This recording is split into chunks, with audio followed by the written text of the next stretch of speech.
Assalamualaikum warahmatullahi wabarakatuh. Perkenalkan, nama saya Daniel Vanizai dari X MIPA 6. Kali ini saya akan menjelaskan materi biologi, ruang lingkup biologi. Menjelaskan karakteristik umum sains. Jenis karakteristik umumnya, jenis karakteristik sains biologi umumnya terbagi menjadi 4, yaitu 1. Rasional. Untuk umumnya lebih menekankan pada pola pikir, bukan pada suatu perasaan. Jadi segala sesuatu yang dibuat harus melalui pikiran yang rasional dan kondisi yang masih sehat. Empiris. Sains melalui uji coba, eksperimen, atau percobaan untuk mempertanyakan apa yang ada di rumusan masalah tersebut. Objektif. Sains berdasarkan dengan kenyataan dan yang ada di lapangan, bukan karena pikiran yang tidak nyata atau surrealis. Lanjut ke yang keempat adalah akumulatif, berdasarkan teori-teori yang sudah lama yang diperbarui sehingga menciptakan teori yang baru. Kedua, menjelaskan bekerja dan bersikap ilmiah yang ditunjukkan oleh ahli biologi. 1. Kerja ilmiah. Kerja ilmiah itu yang pertama adalah kemampuan untuk melakukan pengamatan atau observasi, menafsirkan dan memprediksi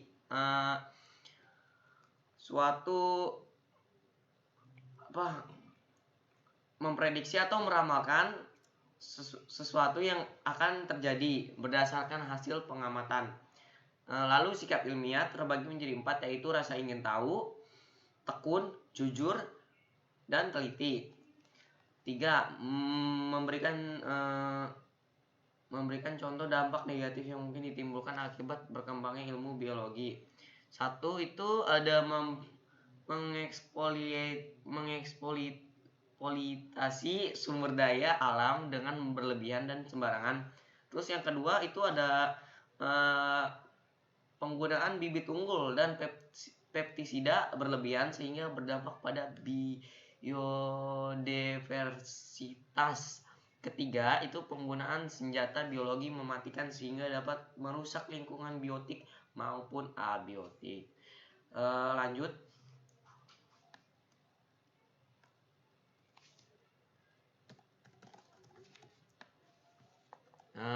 Lanjut ke materi selanjutnya.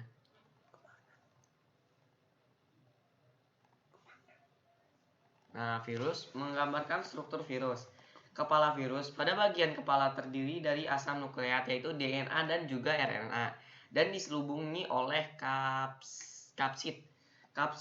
Kapsid adalah selubung yang berupa protein dan terdiri dari suatu unit protein yang disebut dengan kapsomer, yang berfungsi sebagai pemberi bentuk bagi virus. Lanjut lagi, ada juga namanya asam nukleat.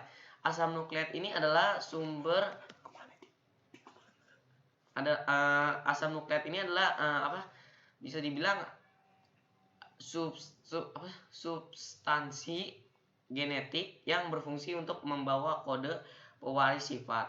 Lanjut lagi ke yang selanjutnya, itu ada leher. Leher virus berfungsi sebagai tempat menyangga kepala virus. Ekor berfungsi untuk menginfeksi DNA virus dalam sel kopes, juga tempat penghubung antara kepala virus dan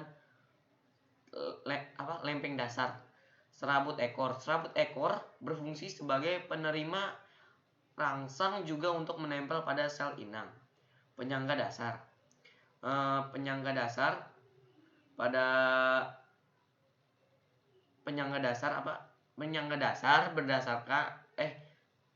dasar merupakan alat untuk melekatkan diri dan menginfeksi sel inang. Yang kedua itu menjelaskan cara menghindari HIV atau AIDS masuk melalui 2 jalur, yaitu melalui cairan kelamin dan darah, sehingga faktor resiko HIV dan AIDS berhubungan dengan kedua hal tersebut antara lain sering berganti pasangan, terus melakukan hubungan seksual yang berisiko homoseksual maupun heteroseksual, menggunakan jarum suntik, narkoba secara bersamaan, lalu penularan dari ibu hamil atau yang mengidap HIV atau AIDS melalui plasenta ke janin. Penularan HIV dapat dicegah melalui satu itu adalah saling setia terhadap pasangan, hindari berganti-ganti pasangan. Yang kedua itu hindari penggunaan narkoba. Yang ketiga itu edukasi HIV yang benar mengenai cara penularan, pencegahan dan juga pengobatannya. Lalu yang ketiga, ciri-ciri virus. Hanya memiliki genetik hanya memiliki genetik RNA atau DNA saja, tidak memiliki sel atau bersifat aseksual, berukuran lebih kecil dari bakteri, berbentuk bervariasi. Lanjut lagi ke materi selanjutnya adalah bakteri. Menjelaskan ciri-ciri Arabacteria dan Eubacteria. Ciri-ciri Arabacteria adalah organisme prokaryotik, dinding sel tidak memiliki peptidoglykan. Arabacteria hidup pada lingkungan yang ekstrim. Ciri-ciri Eubacteria itu umumnya tidak berklorofil, bentuknya bervariasi, tidak memiliki membran inti atau prokaryoid. Lalu selanjutnya membedakan ciri-ciri Arabacteria dan Eubacteria. Dinding sel Eubacteria mengandung peptidoglykan, sedangkan dinding sel Arabacteria tidak mengandung peptidoglykan. Nah, Arabacteria berproduksi dengan membelah biner dan juga fragmentasi, sedangkan Eubacteria dapat berproduksi dengan membentuk spora. Arabacteria terbagi menjadi 3 jenis, yaitu thermophilic dan halophilic.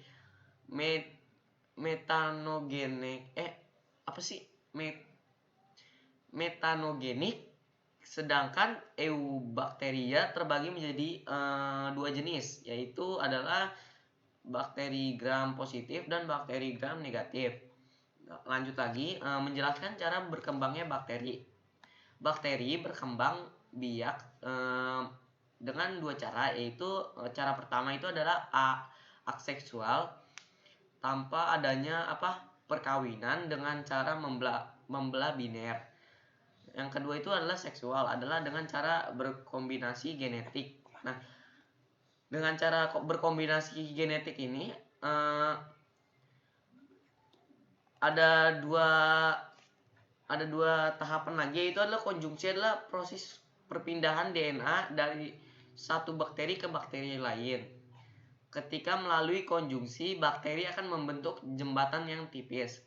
Lalu yang kedua adalah transduksi, adalah seksual dengan cara pemindahan DNA yang dibantu oleh virus fage sebagai perantara. Ada 3. Lanjut lagi, yang nomor 3 itu adalah transformasi, adalah reproduksi seksual dengan cara berpindah DNA dari satu bakteri ke bakteri lain secara tanpa berhubung. Langsung lanjut lagi ke materi selanjutnya adalah protista. Protista adalah pertama adalah menjelaskan cara berkembangnya organisme protista. Protista aseksual itu berkembang biak dengan cara membelah diri, seperti pembelahan biner. Sementara protista seksual berkembang biak melalui 3 cara, yaitu melalui 3 cara. Lalu selanjutnya contoh peranan protista bagi kehidupan. Etamoeba Etamoeba itu Etamoeba coli berperan dalam proses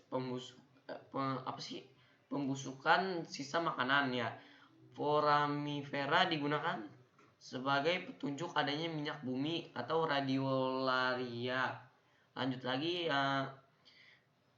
yang ketiga, mengidentifikasi protista yang menguntungkan atau merugikan bagi kehidupan manusia.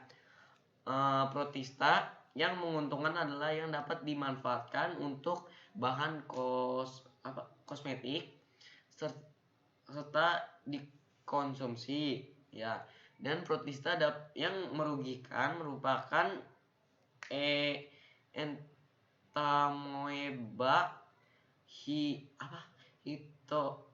hitolica yang dapat menyebabkan penyakit disentri pada manusia.